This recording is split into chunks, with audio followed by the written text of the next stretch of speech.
Bonjour amis, je veux vous parler de la voiture Ford Fiesta.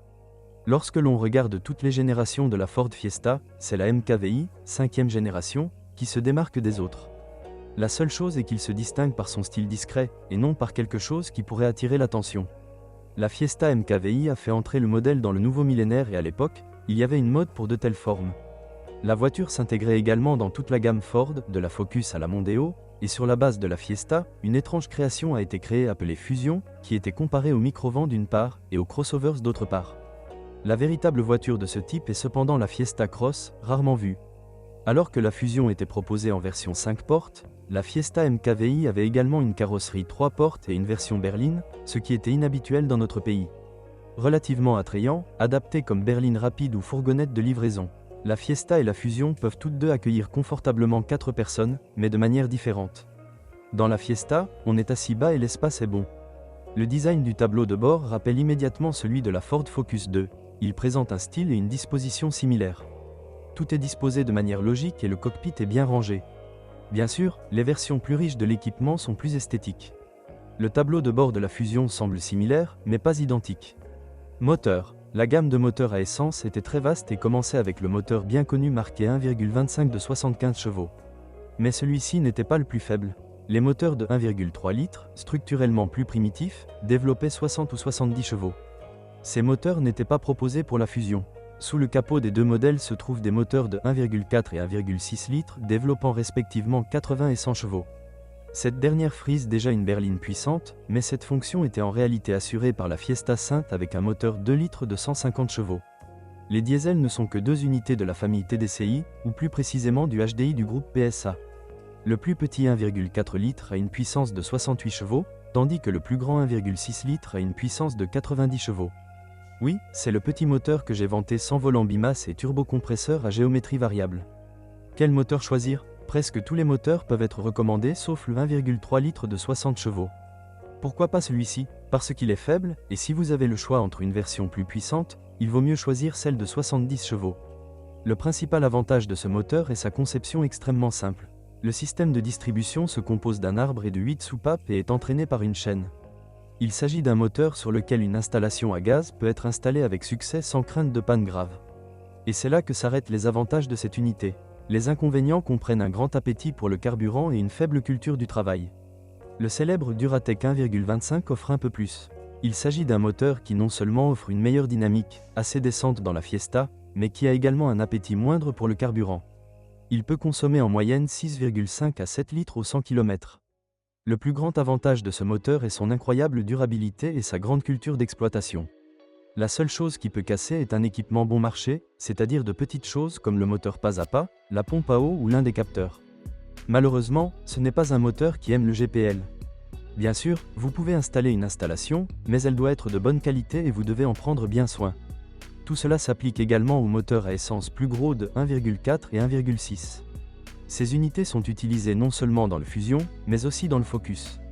Alors que le moteur 1.4 est complètement inintéressant en raison de ses performances moyennes, le 1.6 est une très bonne source de puissance. Il offre une puissance adéquate pour une conduite dynamique et la conception du moteur ne laisse rien à désirer. Il est difficile d'user ce vélo, mais la seule chose qui peut se casser, ce sont les accessoires. On peut dire fondamentalement la même chose du plus petit 1.4. Dans son cas, la puissance de 20 chevaux de moins que le 1,6 et seulement 5 chevaux de plus que le 1,25 le prive en réalité de beaucoup de sens, ce qui ne veut pas dire qu'il ne vaut pas la peine d'acheter une voiture avec ce moteur si vous tombez sur un bon exemplaire. Les diesels sont une autre histoire. Tout d'abord, il s'agit de moteurs conçus en coopération avec le groupe PSA, c'est-à-dire des unités HDI avec des équipements modifiés préparés par Ford. Le 1.4, plus faible, n'était proposé qu'en version 8 soupapes avec 68 chevaux. Il s'agissait d'une version structurellement plus simple de ce moteur, qui n'avait ni volant bimasse ni accessoires coûteux. Malheureusement, la faible puissance et le faible couple au niveau d'un moteur essence n'offrent pas de très bonnes performances. Le seul avantage est la faible consommation de carburant, qui ne dépasse pas 5 L 100 km sur route, et 7 L 100 km en ville. La seule question qui reste est de savoir s'il est judicieux d'acheter une voiture avec un tel moteur. Potentiellement beaucoup plus coûteux à réparer que les versions à essence et, contrairement à ces dernières, il peut tomber en panne à tout moment. Ce n'est pas un mauvais moteur, mais comparé au 1.6 TDCi, il est complètement indigne d'attention en raison de sa mauvaise dynamique. Nous avons donc une situation analogue à celle du moteur essence 1,4.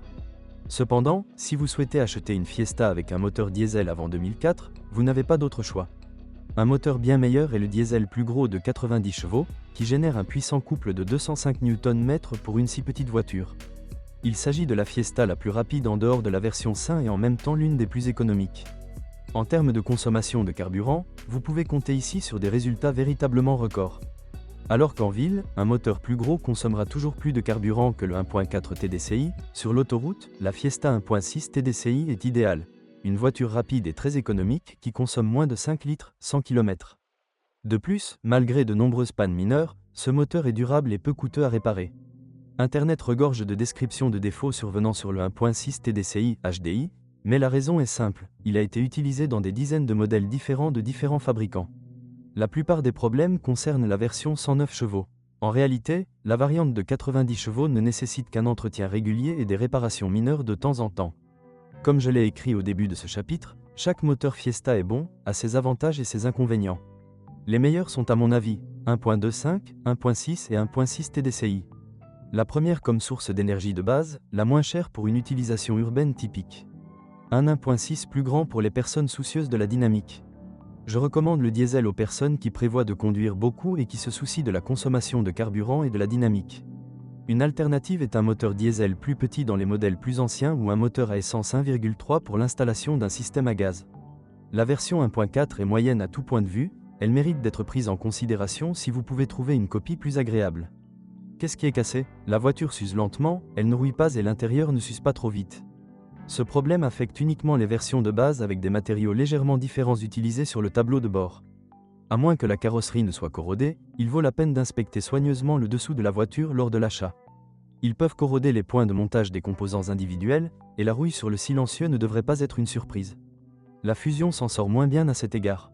Dans ce modèle, la rouille apparaît également sur la carrosserie, notamment sur les portes et le couvercle du coffre. Restons en dessous et mentionnons quelques mots sur la suspension, qui ne pose absolument aucun problème, mais qu'il faut surveiller de près dans la Fusion. Des amortisseurs usés et des ressorts trop mous le privent de stabilité.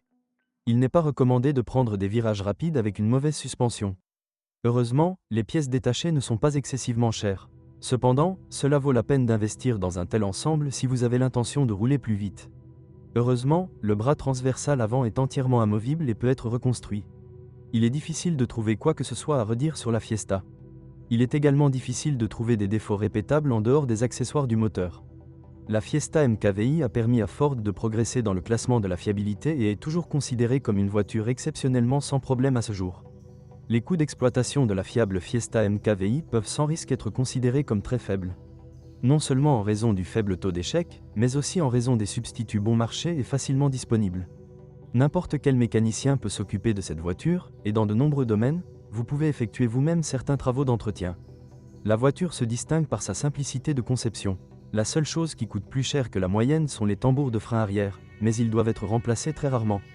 La situation sera légèrement pire dans les versions à moteur diesel. Dans une voiture qui a 150 000 km au compteur. Les injecteurs ou le turbocompresseur peuvent tomber en panne, mais ce ne sont pas des composants exceptionnellement coûteux.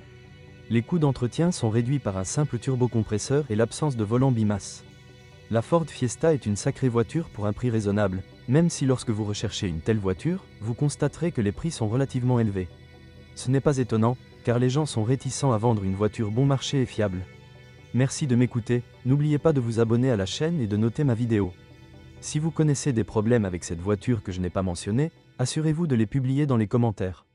Bonjour les amis, vous cherchez une voiture d'occasion, vous devez prêter attention au site web carm.pro. Carm.pro est grand catalogue de voitures, moteurs, boîtes de vitesse. Et le meilleur, c'est que vous pouvez trouver des informations sur les pannes de n'importe quelle pièce, complètement gratuit. Allez sur le site web carm.pro et découvrez tous les éventuels points faibles des voitures d'occasion.